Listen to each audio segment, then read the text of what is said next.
E você já viu algum ser, não? 2 oportunidades. A primeira na Serra da Beleza em 2021.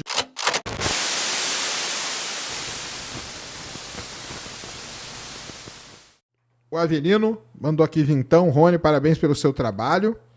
Quais você acha que são as intenções desses seres? Boas ou ruins? Então, E até, vou só para emendar aqui com o Genilson, porque ele perguntou se você já viu algum ser. Algum ser, algum humanoide, alguma coisa, ou se você, nas suas experiências, só viu mesmo esses orbes, Legal. esses discos e tal. Porque aí pode juntar as duas coisas, porque por Sim. enquanto pode até falar qual é a intenção, se tiver ser e se tiver só a nave, né? Sim. Excelentes perguntas. A primeira eu até perdi. Pensei nos 6, até perdi a... Não, qual a intenção deles? A intenção, vamos lá. Se a gente pensa... Pega nós, seres humanos. Quando a gente vai na Amazônia, chega de helicóptero, vê uma onça, joga um dado tranquilizante, bota a onça pra dormir, bota um GPS na onça. Na visão da onça, isso é um ataque, né? Sim. É uma ameaça. Vê um troço aqui que é um helicóptero, eu nem sei nunca vi um helicóptero, sei nem o que é isso, essa tecnologia. Me jogou um negócio, eu não lembro o que aconteceu, eu tive um lapso temporal. E eu tô sendo chipado ainda, monitorado. Me tiraram sangue ainda. Então, na visão da onça é um ataque. Na nossa visão humana, é uma preservação da espécie. Eu tô monitorando ela para preservar ela. Quem sabe se esses casos na Operação Prato e no Acre não estão acontecendo, com uma forma, são seres talvez mais inteligentes que semeou a humanidade aqui, Benevolente. e está acompanhando a evolução. E faz sentido se você olhar que sempre quem é afetado são comunidades nativas, que não tem muita mistura, misoginia ali. Então, talvez esses inteligentes estão monitorando justamente a evolução Entendi. desses humanos mais puros, né? Mas então você acha que a intenção é uma intenção positiva? Positiva. Eu acho, nesses casos, a não ser que fique comprovado que veio um raio e matou uma pessoa, tem gente, pesquisadores que defendem isso, ou que levou a pessoa embora, a gente não sabe o que aconteceu. Mas assim, aí a gente não tem o dado, né? O dado tem algumas pessoas que, a maioria das pessoas não acontece nada quando recebe o raio. Uma pequena parcela das pessoas tem danos permanentes, sequelas permanentes como a Silvia. Será que isso não é efeito colateral? A pessoa já tinha uma predisposição? E aí, quando recebeu aquilo, teve um dano indesejável? E eu acredito muito mais nisso. Entendi. Tá? E você já viu algum ser, não? 2 oportunidades. A primeira na Serra da Beleza em 2021, junho de 2021. Foi um choque pra mim, eu demorei meses pra falar no assunto. Vi uma bola de luz laranja, igual aquela. Eu tava com tudo preparado. Eu tava com binóculo Nikon de 12 vezes de aproximação e que o morro tava a 400 metros, então eu teria uma visão perfeita. E aí apareceu a luz. Pra você ver como é que é a percepção desses fenômenos. Eu tava numa vigília que tava chata pra caramba, nada acontecia. Eu tava sozinho na propriedade, fechada, propriedade particular, só tinha eu e o proprietário.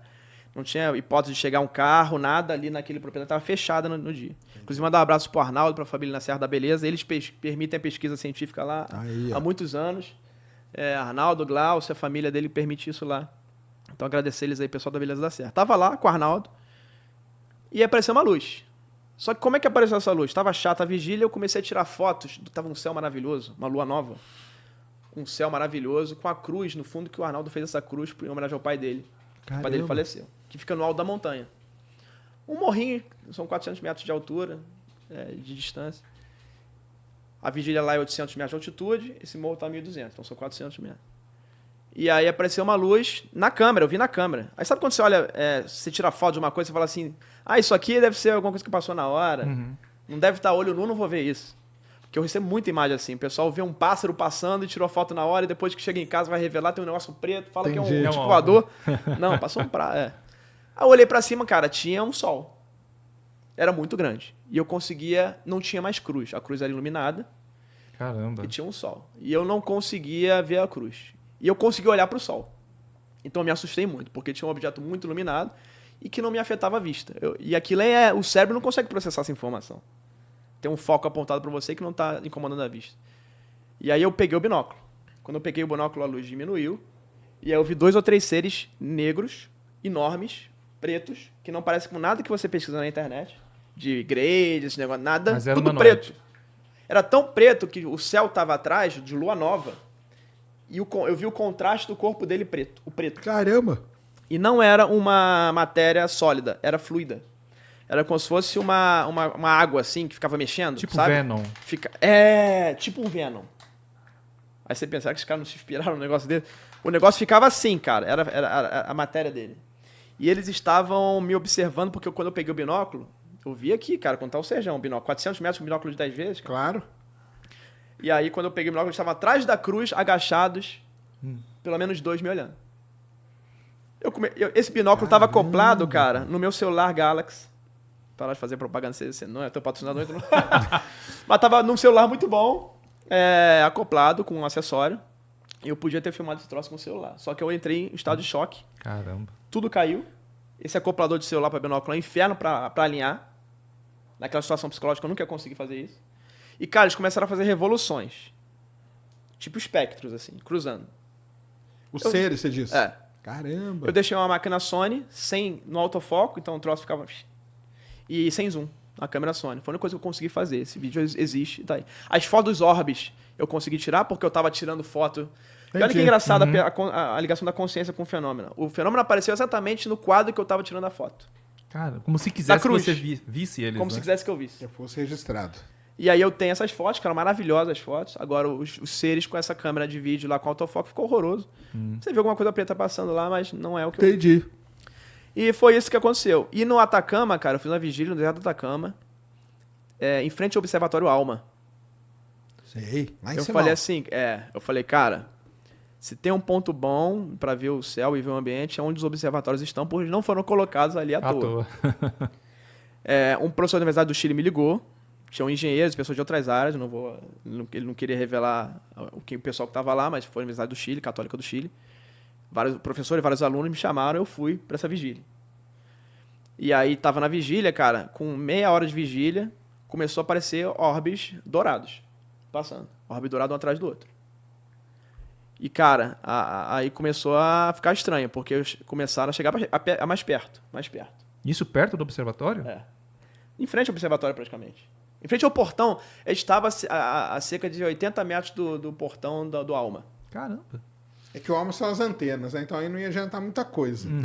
Apontar, não tem o que apontar pra eles, né? E pra sinal longe, né? Então... Não, eu digo pela audácia, né? Sim. Mas eu fico pensando, será que no Alma não tem uma pesquisa paralela ali?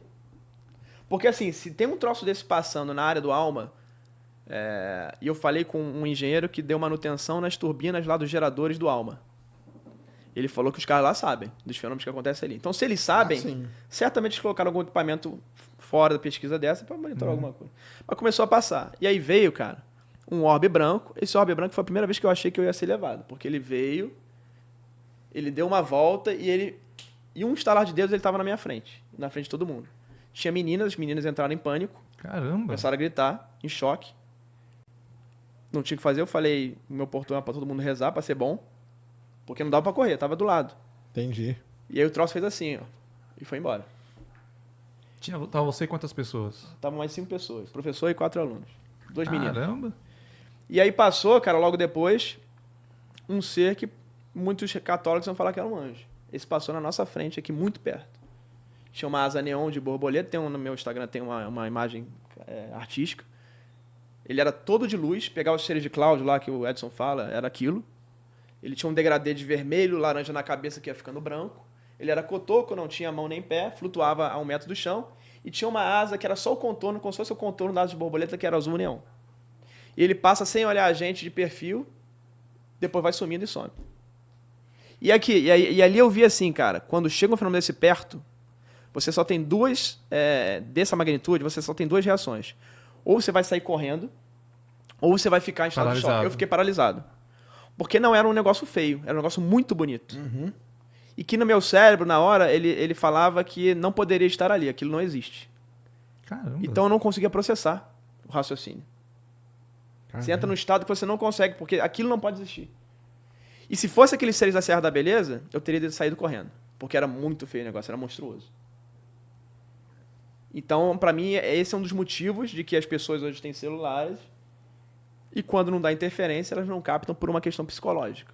Porque eu posso dizer porque eu vivi isso. E olha que eu estava treinado há muitos anos, já nessa época, quando foi no Atacama, eu já tinha 2 anos de pesquisa. Né? E eu já estava treinado psicologicamente para aquilo. E não foi filmado. Você já assistiu aquele filme Inteligência Artificial? Do menininho que é um robô? É um filme do Spielberg. Sim. No final, aí não fica muito claro se eles são alienígenas ou se são humanos evoluídos. Mas no final do filme, ó, spoiler do filme de mais de 20 anos, aparecem uns seres compridos e eles parecem fluidos. Né? Dá até pra ver através deles. Né? Você foi falando sua descrição, eu lembrei deles. Eles se moviam como se fossem realmente líquidos, assim, sabe? Será que não foram inspirados, né? Em algum, então, eu tava pensando nisso. Cara, pra mim esses filmes aí, muita coisa é uma preparação, cara. Com certeza. E o Spielberg é um Ou cara... profético. Vai sair o filme do Spielberg 2026 chamado O Prato. The Dish. Vai ser a joia da coroa. E olha o momento que tá vindo, né? Por quê, né? Será? Porque o Spielberg é um cara super engajado nesses assuntos, né? Ele gosta bastante. O ET, ué. O Spielberg, olha só, cara, o filme de Contatos Imediatos Terceiro Grau, aquela obra-prima do Spielberg. Sim. Então. Foi o primeiro filme que mostrou que quando tem OVNI tem fenômeno poltergeist. Começa a bater porta, começa a voar panela. Verdade, nesse filme mostra isso. E a gente, só com o Jacques Vallée, décadas depois, que ele fez Heineken, fizeram essa associação. Se pegar um caso, tem um caso do documento Arquivo Nacional, quando a Força Aérea em 78, logo que terminou a Operação Prato, a Força Aérea instalou um novo radar, acho chamado LK, e uma numeração lá em Gama, perto de Brasília. Caramba. No alto da montanha, no destacamento espacial de Gama, que existe até hoje. O dia que eles instalaram o radar, começou a descer OVNI. Um desses OVNI está documentado. O OVNI desceu, de formato de disco, todo iluminado. Ao mesmo tempo que ele estava em cima da base, os militares começaram a ver seres negros, vultos, ou seres humanoides movimentando na mata, junto com a abertura de portão, abria e fechava o portão, e pedras começaram a ser arremessadas dos militares. Caramba. Isso tudo, o comandante depois, ele pega cada um desses militares e fala assim, ó, cada um vai fazer um relatório, sala fechada, diferente. Porque eu quero ver se não tem ninguém maluco aqui. Talvez a interpretação de cada um. E só parte desses, alguns militares foram os relatórios do Arquivo Nacional, nem todos. Nossa. Então você vê como é que o Spielberg em 78, o ano que foi lançado lá, ele já tinha informação ali que pra mim era privilegiada. Sim. Ele é um pesquisador dessa área. Era um visionário, né? Já ia profético, né? É isso aí. A verdade pode estar lá fora, mas aqui, a gente descodifica. Então já deixa o like, se inscreve e ativa o sininho para não perder a próxima revelação.